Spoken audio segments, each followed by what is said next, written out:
nuestra bandera.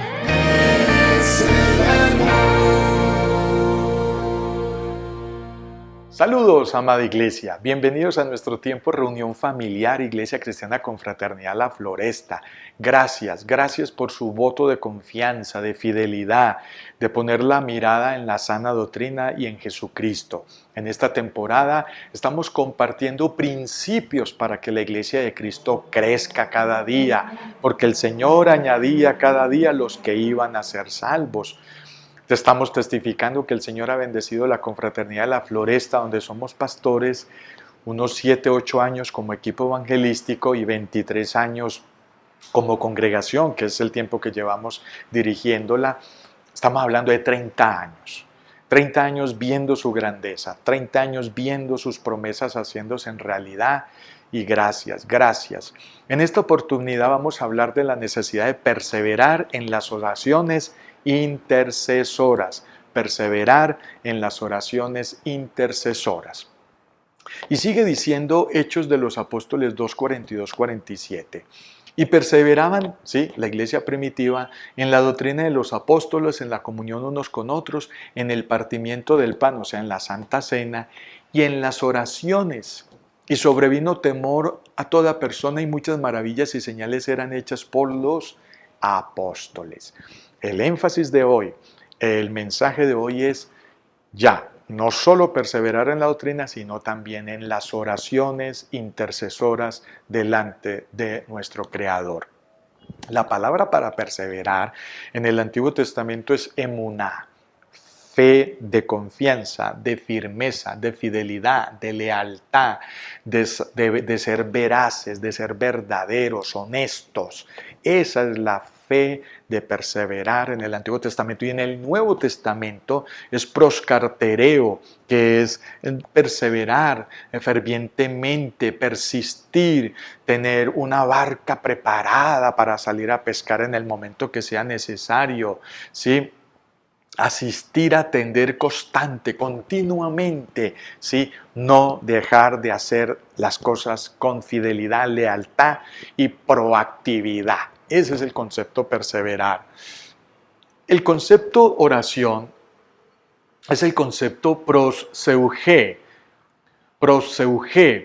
oración, adoración, por implicación oratoria, capilla, oración, orar fervientemente. Segundo principio para que el Señor añada a la iglesia los que van a ser salvos. Decíamos en entregas pasadas que los ministros se nos va mucho tiempo, se nos van muchos años del ministerio pensando cómo crecer la iglesia, pensando cómo multiplicar la feligresía, y con esto que venimos viviendo de pandemias, cierres, aperturas parciales, totales, esto fue un remesón que puso a prueba la fe de las personas. A estas alturas de la vida, ya casi cumpliendo un año de haber vuelto a congregarnos normal y tradicionalmente después de la pandemia, muchos creyentes no volvieron al templo.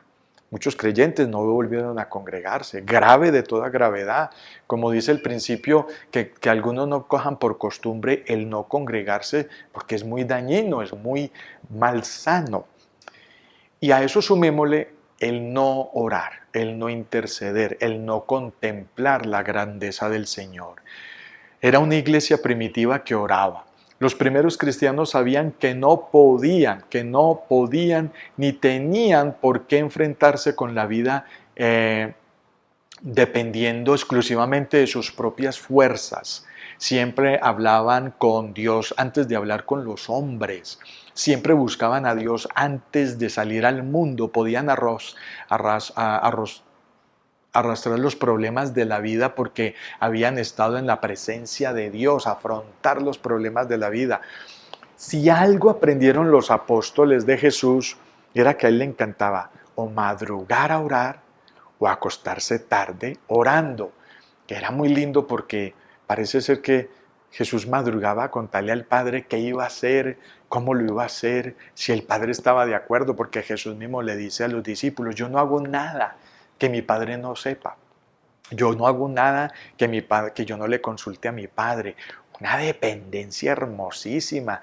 Por eso de ahí viene el concepto del huerto de los olivos, sinónimo de un espacio donde Jesús buscaba la presencia de Dios. Recordemos el retiro espiritual de Jesús antes de comenzar el ministerio, de irse al desierto a orar, a conversar con Dios.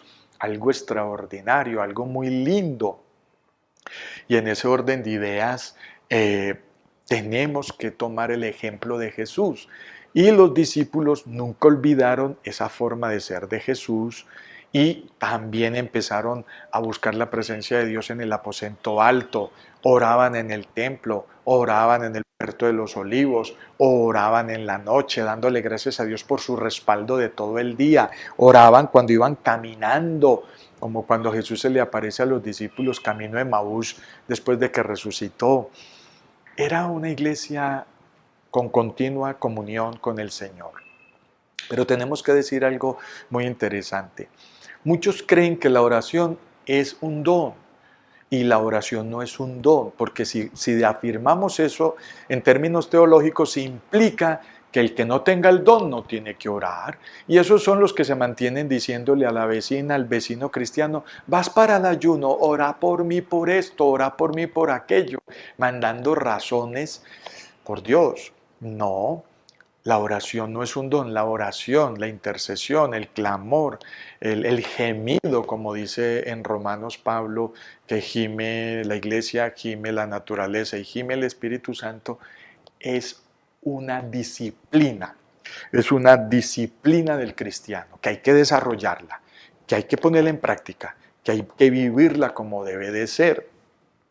Era una iglesia perseverante. En el versículo 43, ahí de Hechos, la palabra que la versión Reina Valera traduce correctamente, temor, encierra la idea de respeto y reverencia y contemplación. El cristiano vive reverentemente porque sabe que siempre está en la presencia de Dios y que cualquier lugar es casa de Dios y puerta del cielo. Génesis 28, 17. El temor a Dios es proporcional al tiempo que le dedico a la disciplina de la oración. Así y más clarito.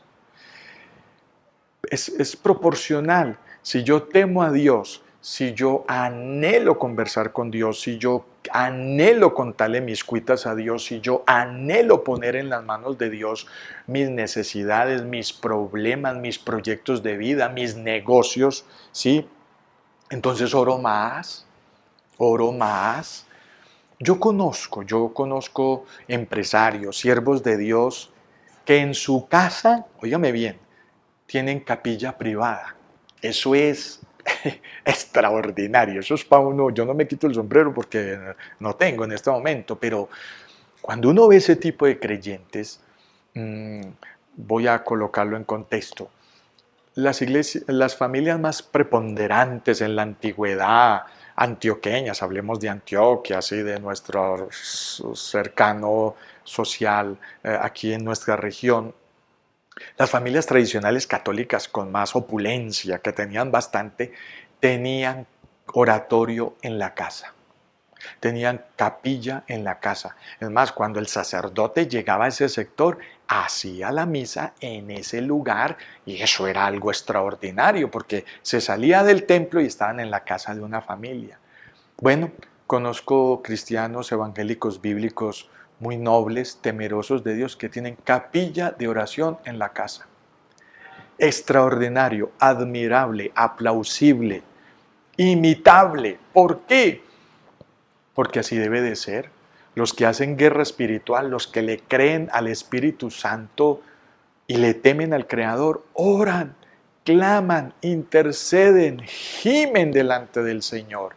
Por eso una iglesia debe tener sus espacios de oración en las noches, de ayunos en las mañanas, de vigilias, de clamor, espacios de oración para que el creyente llegue a los pies de Cristo. Se nos olvidó ese avivamiento que ocurrió en Corea del Sur. Corea del Sur fue un país casi destruido por la guerra. Y ese país hoy es una potencia que envía más misioneros internacionalmente que cualquier país ya del mundo. pero se cree que una de las cosas que más hizo Corea del Sur fue crear espacios de oración en sus capillas, en sus templos. Y cuenta la historia, por ejemplo, la iglesia de Paul Yonggi-cho, que por decir algo, el servicio duraba una hora, de 8 a 9, de 9 a 10, de 10 a 11. Y dice la historia que había gente afuera haciendo fila, lloviera, relampagueara, cayera sol, lo que fuera, esperando que terminara la hora, salían por una puerta los que oraron y entraba el otro grupo. Y eso fue por mucho tiempo. Hoy esa nación está recuperada 100%. La oración, el clamor, la intercesión, el gemido, el temor a Dios, acompañado de respeto al Creador. Una de las características del creyente que le hacen a imagen y semejanza de su Creador es la oración, la intercesión contemplativo. Cuando el texto dice, y Dios creó a imagen y semejanza a Adán y a Eva, una de las cosas que produce esa imagen, o sea, una de las cosas que produce y cumple ese principio de imagen y semejanza es la oración, porque nos hace depender con temor santo de ese Creador. Uno no ve el reino animal orando, así objetivamente por conciencia. Uno no ve el reino mineral orando, el reino vegetal, mas sin embargo son reinos que de alguna manera rinden adoración al Creador. En cambio nosotros, la creación por excelencia, nosotros los seres humanos que tenemos conciencia, que tenemos alma, que tenemos el Espíritu Santo dentro de nosotros y nos convierte en templos del Espíritu Santo, casi no oramos. Y debiéramos de orar, buscar la presencia de Dios. No es mi costumbre dar testimonios personales en mis disertaciones, pero en esta oportunidad quiero contarles que en estos últimos meses, pensando en ya parar el ministerio pastoral, porque son 40 años casi sirviéndole al Señor, atendiendo la grey del Señor, fundando iglesias, ayudando a reparar iglesias dañadas, pastoreando comunidades cristianas. Son por ahí más de 7 iglesias en todos estos 40 años, haciendo misiones nacionales, internacionales, o sea, ya es el momento de decirle al Señor, Señor, he formado personal, líderes que deben de tomar el estandarte pastoral y yo dedicarme a otros menesteres ministeriales. Por ejemplo, uno encuentra en Hechos de los Apóstoles que Pedro, la mitad de Hechos de los Apóstoles, Pedro es un evangelista pero de alto turmequé. En sus predicaciones se le convertían 3.000 hombres sin contar mujeres y niños. Perfectamente podían ser 10.000 personas en una campaña evangelística. Pero de la mitad de Hechos hacia el final ya uno lo ve más como pastor en la iglesia de Jerusalén, ayudando como parte del equipo pastoral de Jerusalén al servicio y bajo la sujeción de Santiago Jacobo, el hermano de Jesús, que era el pastor titular de la iglesia primitiva de Jerusalén. Bueno, nosotros los ministros no se nos termina el ministerio. Tampoco nos pensiona el gobierno ni nadie, o sea, los dones son irrefutables hasta que morimos, sean dones ministeriales, operacionales o sobrenaturales. Que jurídicamente hay etapas y cambios, sí, eso está bien. Entonces les cuento que orando al Señor, orando mucho al Señor, Señor, ¿qué quieres hacer conmigo? Otra terapia que yo hacía era, Señor, mis abuelos, conversaba esto con mis hermanos, nuestros abuelos vivieron más de 80 años. Mis padres han vivido más de 80 años, los dos. Las posibilidades de que uno viva 80 años son muchas. O sea, estamos hablando de otros 25, 26 años de vida, pero ¿cómo quiero vivirlos? ¿Cómo quiero servírselos al Señor? Y entonces llegué a una encrucijada, si irme para un desierto en la Tatacoa colombiana, o el desierto de la Tatacoa en Colombia, un desierto como hacían los siervos de Dios allá en la antigüedad, o irme como le pasó a Juan el evangelista a la isla, a una isla como la isla de Patmos. Entonces yo estaba entre irme para el desierto de la Tatacoa o irme para San Andrés Islas en Colombia. Hombre, y el sentido común me ganó y el Espíritu me llevó a San Andrés Islas. Me fui 10 días a buscar la presencia de Dios, a mermarle el ruido a estas grandes ciudades para inspirarme en el océano de 7 colores, hermoso ese océano de San Andrés, la gracia de Dios, los atardeceres, los amaneceres, los peces, los animales, la gente tan hermosa en San Andrés. Y en esos 10 días estuve compartiendo con la iglesia bautista de la, de la isla, a los cuales mi gratitud, mi ternura, mi amor en Cristo, porque me ayudaron mucho en ese retiro de 10 días buscando la presencia de Dios y que me contestara hacia dónde debía de ir ahora que ya entrego la titularidad pastoral a mi equipo de trabajo. Y la respuesta fue la siguiente, querida iglesia, hablando de la oración, de la intercesión, la respuesta es que debo de crear una fundación. Voy a crear una fundación con todas las de la ley delante de las autoridades civiles del país para producir, proteger y proclamar la sana doctrina de Cristo. Una fundación dabar, que es la palabra en hebreo para palabra, dabar bíblica, una fundación que le ayude a los ministros a producir sus materiales, a estructurarlos, a escribirlos y a publicarlos, o sea, una editorial, conferencias, mesas de trabajo, seminarios, una fundación que vele por la sana doctrina, impactos sociales donde va la parte social y la palabra de Dios para entregarle a niños, jóvenes, adultos, ancianos, hacer seminarios, competencias de personas, concursos de conocimiento bíblico, es decir, una fundación que funcione por sécula seculore, mientras que Cristo venga por su iglesia, que el día que uno falte, sigan otros con la fundación. Ese fue el llamado que Dios me hizo estando en San Andrés Islas para los próximos 25 años que el Señor nos regale, o más o menos, de existencia. Eso pasa cuando uno busca la presencia del Señor en oración, en intercesión y clamor. ¿Qué aprendemos de perseverar en las oraciones? Uno de los grandes errores cometido en las oraciones del creyente es afirmar que es un don que solo algunos lo tienen o delegarlo a otros las oraciones que nos corresponden a nosotros mismos. No, Señor. La parábola no dice que el juez le hizo justicia a la viuda que le pedía, le intercedía, hazme justicia, hazme justicia. No dice que mandó a alguien por ella, no, ella intercedía hasta que el juez le hizo justicia. La oración es un don, ya que abre la posibilidad de lo que hemos dicho, de que unos lo tienen y otros no.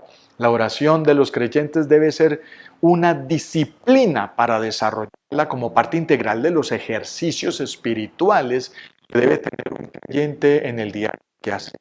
Israel disfrutó las misericordias del La iglesia primitiva disfrutó la presencia y ministerio de la persona de Jesucristo en su redención personal. Y la iglesia presente, usted y yo, hoy en día, debe de disfrutar la dirección y enseñanza del Espíritu Santo por medio de las oraciones y la palabra de Dios. Sin oración no hay comunión o fluidez con la persona del Espíritu Santo. Señor, es que yo no te escucho, Señor, es que yo no oigo el Espíritu Santo, porque no abres. La boca del Espíritu Santo es la palabra de Dios. El oído del Espíritu Santo es la palabra de Dios. El olfato del Espíritu Santo es la palabra de Dios. El oído, todo el olfato, la vista. Escuchar el Espíritu Santo es a través de la palabra de Dios. ¿Sí ve? Entonces, esa es la idea de que generemos esas disciplinas. Y para terminar, parte de la agenda del Espíritu Santo entre nosotros es el de convencernos de pecado, justicia doctrinal y juicio eternal. Sin oración es imposible esta realidad, dejándonos como en la parábola de los terrenos, en el 75% que no daba fruto. Qué rico que por la oración, la oración, uno puede afirmar es como esos nutrientes que uno le echa a la tierra para que en la parábola de los talentos usted y yo formemos parte del 25% que daba fruto al 100%. La oración son los nutrientes de nuestra tierra espiritual con la palabra de Dios, y el Señor así añadirá cada día los que van a ser salvos. Oremos. Señor, gracias. Gracias por enseñarnos la importancia de la oración, de la intercesión, del clamor, del gemido, de la contemplación espiritual. Ayúdanos a generar esas disciplinas con contundencia, seriedad y con muchas ganas de tener respeto por ti. Gracias por cada colega, compañero, iglesia, familia, empresario. Gracias por todos los que nos escuchan. Y gracias por las iglesias que nunca han dejado de abrir espacios en su templo para que lleguemos a orar, no solo en el templo, sino en nuestras devocionales personales. Gracias pues por todo, Espíritu Santo, que nos acompañas y nos bendices. Quedamos en tu presencia en el nombre de Jesús. Amén. Dios les bendiga. Gracias por estar con nosotros. Hasta una próxima.